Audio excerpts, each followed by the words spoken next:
नमस्कार। अरुणाचल समाचार में आपका स्वागत है। मैं हूं मनोज कुमार शर्मा। आइए बुलेटिन में सबसे पहले देखते हैं मुख्य समाचार।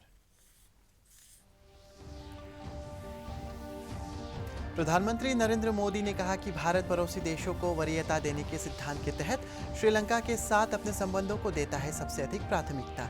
नरेंद्र मोदी और श्रीलंका के प्रधानमंत्री राजपक्ष ने द्विपक्षीय वर्चुअल वार्ता की।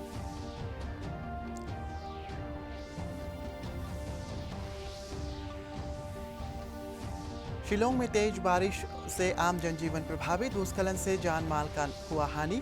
5 लोगों लापता। राहत और बचाव कार्य जारी। मेघालय के मुख्यमंत्री कोनराड सांगमा ने कहा कि प्रभावित लोगों की सहायता और सड़क संपर्क बहाल करने पर दिया जा रहा है जोर।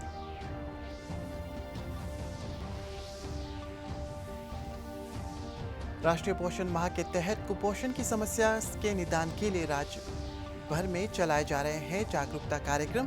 पासीघाट पोषक जनजातीय खान पान पर हुई प्रतियोगिता। लेपारादा जिले के बासर में महिलाओं और बच्चों के लिए दिए गए किट।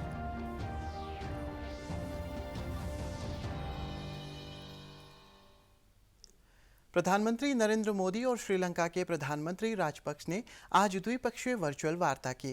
प्रधानमंत्री मोदी की किसी पड़ोसी देश के साथ ये पहली वर्चुअल बैठक है। श्री राजपक्ष की भी इस वर्ष अगस्त में श्रीलंका के प्रधानमंत्री के रूप में शपथ लेने के बाद किसी अन्य देश के साथ ये पहली राजनयिक वार्ता है। इस अवसर पर प्रधानमंत्री नरेंद्र मोदी ने कहा है कि पड़ोसी देशों को वरीयता देने और सागर सिद्धांत के तहत भारत श्रीलंका के साथ अपने संबंधों को सबसे अधिक प्राथमिकता देता है। उन्होंने कहा है कि दोनों देशों के बीच 1000 वर्ष पुराने संबंध हैं। श्री मोदी ने कहा है कि भारत और श्रीलंका बीमस्टेक, हिंद महासागर, तटीय क्षेत्र और शार्क जैसे बहुपक्षीय संगठनों में मिलकर काम कर रहे हैं। उन्होंने हाल के चुनाव में जीत हासिल करने के लिए श्री राजपक्ष को बधाई दी। साल पुराने हैं। मेरी सरकार की नेबरहुड फर्स्ट नीति और सागर डॉक्ट्रिन के तहत श्रीलंका से संबंधों को हम विशेष और उच्च प्राथमिकता देते हैं। भारत और श्रीलंका बिम्स्टेक, आईओआरए, सार्क मंचों पर भी घनिष्ठ सहयोग करते हैं। आपकी पार्टी की हाल ही की जीत के बाद भारत और श्रीलंका संबंधों में एक नए ऐतिहासिक अध्याय को जोड़ने का बहुत अच्छा अवसर बना है। प्रधानमंत्री नरेंद्र मोदी आज शाम संयुक्त राष्ट्र महासभा को संबोधित करेंगे। संयुक्त राष्ट्र महासभा के 75वें सम्मेलन का मुख्य विषय है हमारी आकांक्षा का भविष्य और आवश्यकता के अनुरूप संयुक्त राष्ट्र बहुपक्षवाद के प्रति सामूहिक प्रतिबद्धता की पुष्टि और प्रभावी बहुपक्षीय प्रयासों के कोविड संकट से निपटान। कोविड महामारी के कारण इस वर्ष संयुक्त राष्ट्र महासभा अधिकांश रूप से वर्चुअल आयोजित की जा रही है। इधर पाकिस्तान के प्रधानमंत्री इमरान खान के 75वें संयुक्त राष्ट्र महासभा में कश्मीर मुद्दे पर बोलने के कुछ घंटों बाद भारत ने उनकी बातों का करारा जवाब दिया। भारत की तरफ से प्रथम सचिव मिजितो विनीतो ने कहा है कि जम्मू और कश्मीर एक केंद्र शासित प्रदेश के साथ ही भारत का अभिन्न और अविभाजित अंग है। केंद्र शासित प्रदेश जम्मू और कश्मीर के लिए किए गए नियम और कानून भारत के आंतरिक मामले हैं।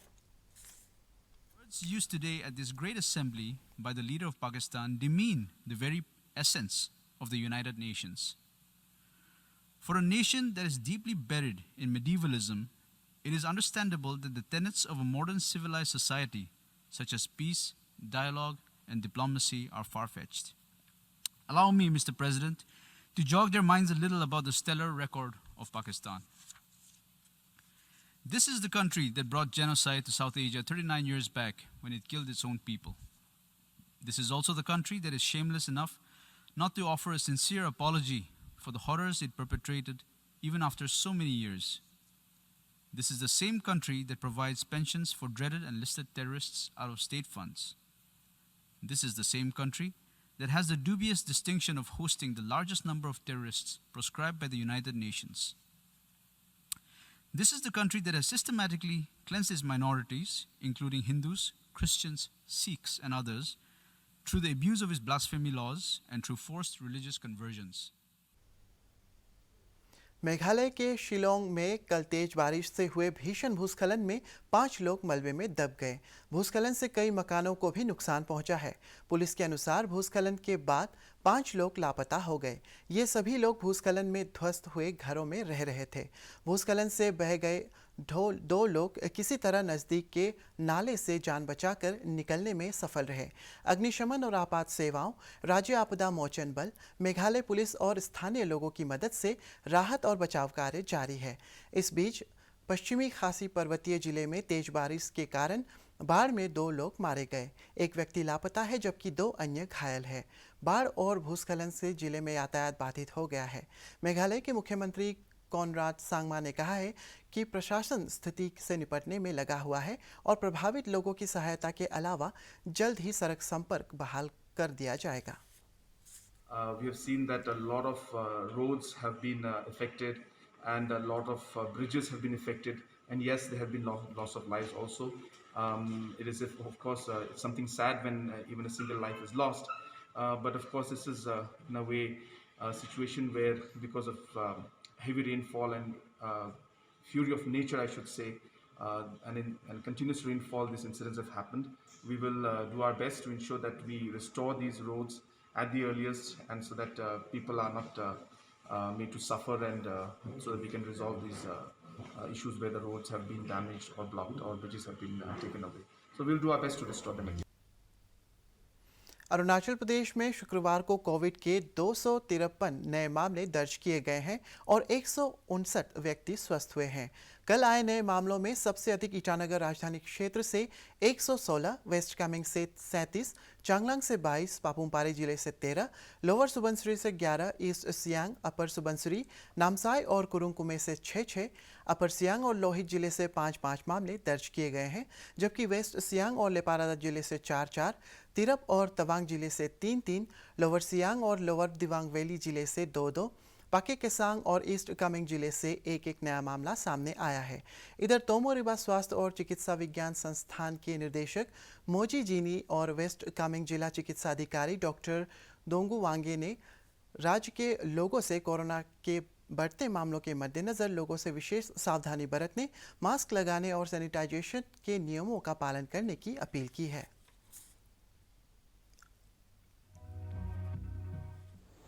इससे बचने का सिर्फ 2 उपाय है।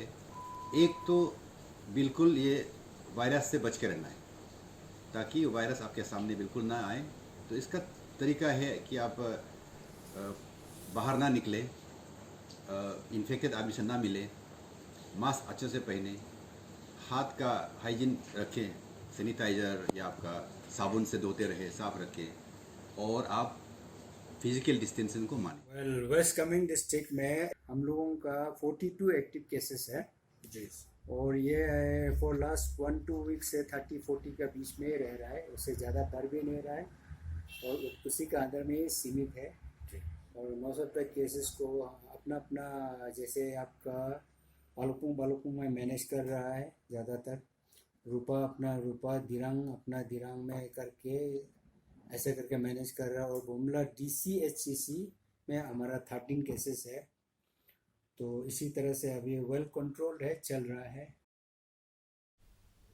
देश में कोविड-19 से स्वस्थ होने की दर बढ़कर 82.14% हो गई है।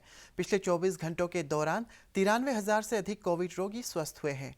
केंद्रीय स्वास्थ्य मंत्रालय ने कहा है कि अभी तक कुल 48,19,000 व्यक्ति कोरोना से पूरी तरह स्वस्थ हो चुके हैं। देश में फिलहाल कोविड के 9,60,000 सक्रिय मामले हैं, जबकि संक्रमितों की कुल संख्या 59 लाख को पार कर गई है। पिछले 24 घंटों के दौरान 85,362 नए मरीजों की पुष्टि हुई है। पिछले 24 घंटों के दौरान 1,088 लोगों की मृत्यु हुई है और अब मृतकों की कुल संख्या 93,379 हो गई है। भारतीय आयुर्विज्ञान अनुसंधान परिषद ICMR के अनुसार पिछले 24 घंटों में 13,41,000 से अधिक नमूनों की जांच की गई है। प्रधानमंत्री नरेंद्र मोदी कल रविवार को आकाशवाणी पर मन की बात कार्यक्रम में देश विदेश के लोगों के साथ अपने विचार साझा करेंगे। मासिक रेडियो कार्यक्रम की ये 69वीं कड़ी होगी। इस कार्यक्रम का आकाशवाणी और दूरदर्शन के समूचे नेटवर्क पर प्रसारण होगा। इसके साथ ही ये कार्यक्रम आकाशवाणी समाचार की वेबसाइट www.newsonair.com तथा news on AIR mobile app पर भी उपलब्ध रहेगा। आकाशवाणी, दूरदर्शन समाचार, प्रधानमंत्री कार्यालय और सूचना तथा प्रसारण मंत्रालय के YouTube चैनलों पर भी इसका सीधा प्रसारण किया जाएगा। मन की बात कार्यक्रम हिंदी में प्रसारण के तुरंत बाद क्षेत्रीय भाषाओं में भी प्रसारित किया जाएगा, जिसे रात 8 बजे से फिर से सुना जा सकता है। वैज्ञानिक और औद्योगिक अनुसंधान परिषद CSIR आज अपना स्थापना दिवस मना रहा है। CSIR की स्थापना 26 सितंबर 1942 में हुई थी। प्रधानमंत्री नरेंद्र मोदी ने वैज्ञानिक और औद्योगिक अनुसंधान परिषद CSIR से जुड़े सभी लोगों को परिषद के स्थापना दिवस पर बधाई दी है। एक ट्वीट में श्री मोदी ने कहा है कि CSIR देश में वैज्ञानिक अनुसंधान और इनोवेशन के क्षेत्र में अपनी अग्रणी रहा है। प्रधानमंत्री ने CSIR को उसके भविष्य के परियोजनाओं के लिए शुभकामनाएं दी है। केंद्रीय विज्ञान एवं प्रौद्योगिकी मंत्री डॉक्टर हर्षवर्धन ने CSIR के योगदान पर गर्व व्यक्त करते हुए कहा है कि देश के सतत विकास की दिशा में प्रौद्योगिकी और समाधान विकसित करने के विषय में पूरे देश को CSIR में ऊंची उम्मीदें हैं। भारतीय जनता पार्टी के राष्ट्रीय अध्यक्ष JP नड्डा ने आज नई राष्ट्रीय कार्यकारिणी का ऐलान किया है। इसमें 12 राष्ट्रीय उपाध्यक्ष, 8 राष्ट्रीय महामंत्री, 1 राष्ट्रीय महामंत्री संगठन, 3 राष्ट्रीय सह संगठन महामंत्री, 13 राष्ट्रीय मंत्री, 1 कोषाध्यक्ष, 1 सह कोषाध्यक्ष और 1 केंद्रीय कार्यालय सचिव शामिल किए गए हैं। तेजस्वी सूर्य को बीजेपी युवा मोर्चे का अध्यक्ष बनाया गया है, जबकि पीयूष गोयल के जगह राजेश अग्रवाल पार्टी के नए कोषाध्यक्ष होंगे। पूर्व मुख्यमंत्री रमन सिंह और वसुंधरा राजे सहित कई अन्य नेता पार्टी के राष्ट्रीय उपाध्यक्ष बन गए हैं, जबकि लाल सिंह आर्या भाजपा अनुसूचित जाति मोर्चे के नए अध्यक्ष होंगे। सांसद अनिल बलूनी पार्टी के मुख्य प्रवक्ता बने रहेंगे। वहीं अमित मालवीय IT सेल और सोशल मीडिया के प्रभारी बने रहेंगे। प्रधानमंत्री नरेंद्र मोदी ने पार्टी के नए पदाधिकारियों को बधाई देते हुए उन्हें भविष्य के लिए शुभकामनाएं दी है। सही पोषण देश रोशन के लक्ष्य के साथ कुपोषण हटाने के लिए महिला एवं बाल विकास मंत्रालय के अधीन सितंबर महीने में चलने वाले राष्ट्रीय पोषण माह के तहत ईस्ट सियांग जिले के पासीघाट में आज रेसिपी प्रतियोगिता आयोजित की गई। दाइंग यूरिंग मेमोरियल हाई स्कूल के प्रांगण में आयोजित इस प्रतियोगिता में पासीघाट के कई आंगनबाड़ी कर्मियों ने भाग लिया तथा पोषक तत्वों से भरपूर संतुलित आहार से लोगों को रूबरू करवाया। इस प्रतियोगिता के दौरान बच्चों, किशोरियों तथा गर्भवती महिलाओं को स्थानीय स्तर पर मौजूद अनाज, फलों और सब्जियों से पोषक आहार तैयार करने के बारे में जागरूक किया गया। इस प्रतियोगिता में जनजातीय पकवान में पहला स्थान ओबित नोनांग तथा ओपन कैटेगरी में मामू परतिन को मिला। CDPO ओ पांगेंग ने कहा है कि राष्ट्रीय पोषण माह के तहत ईस्ट सियांग के सभी हिस्सों में संतुलित आहार पर जागरूकता अभियान चलाया जा रहा है। 26 तारीख है तो हम लोगों ने यहाँ में पासीघाट ICDS प्रोजेक्ट में आज का दिन में ये रेसिपी कॉन्टेस्ट ऑर्गेनाइज कर रहा है as a part of celebration of Rashtriya Poshan माह। तो यहाँ में रेसिपी कॉन्टेस्ट में हमारा पासीघाट एरिया का, पासीघाट प्रोजेक्ट का आंगनबाड़ी वर्कर्स लोग पार्टिसिपेट कर रहा है। यहाँ पे बस्ती से, अलग अलग बस्ती से आया है, टाउनशिप एरिया का भी है। तो ये लोग को ये नॉलेज देता है कि कैसे रेसिपी बनाना है बच्चों के लिए, प्रेग्नेंट मदर, लैक्टेटिंग मदर्स के लिए कैसे क्या रेसिपी बनाने से अच्छा होगा, उसका कंपटीशन में ये लोग दिखाया है क्या क्या बच्चों को, औरतों को क्या क्या खिलाना चाहिए तब जाके हेल्दी होगा। एक प्रेग्नेंट मदर को कैसे खाना चाहिए, एक बेबी को कैसे क्या चीज़ फीडिंग करना है, ये चीज़ को यहाँ में दिखा रहा है और कंपटीशन हो रहा है।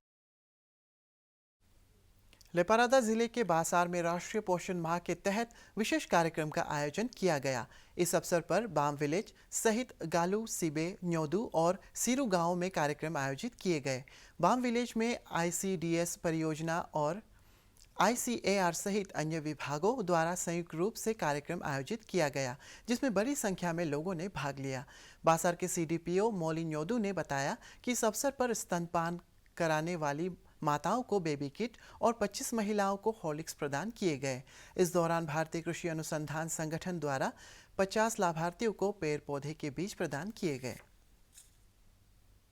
राष्ट्रीय पोषण माह को 2 जगह किया गया है, न्योदु बस्ती में और एक बामे बस्ती। न्योदु बस्ती में आंगनबाड़ी वर्कर लोग अपना अपना बेनिफिशरी को लेके आए। यहाँ 5-6 बस्ती मिलके किया है। कैसे प्राइम मिनिस्टर का फ्लैगशिप प्रोग्राम PMMBY है वाई को प्रेग्नेंट वोमेन को पैसा दिया गया था। 0 से 6 मंथ वाला को बेबी किट दिया गया है और औरत बुरी लोग को वोमेन हॉर्लिक्स दिया गया है। न्यूट्रिशन का बारे में बहुत बढ़िया से बता दिया है और आंगनबाड़ी लेवल में जो आंगनबाड़ी बेस्ट आंगनबाड़ी वर्कर को भी सर्टिफिकेट दिया गया। अरुणाचल समाचार के आज के अंक में इतना ही। हम कल फिर हाजिर होंगे अरुणाचल और देश और दुनिया की खबरों के साथ। आप देखते रहिए अरुण प्रभा। नमस्कार।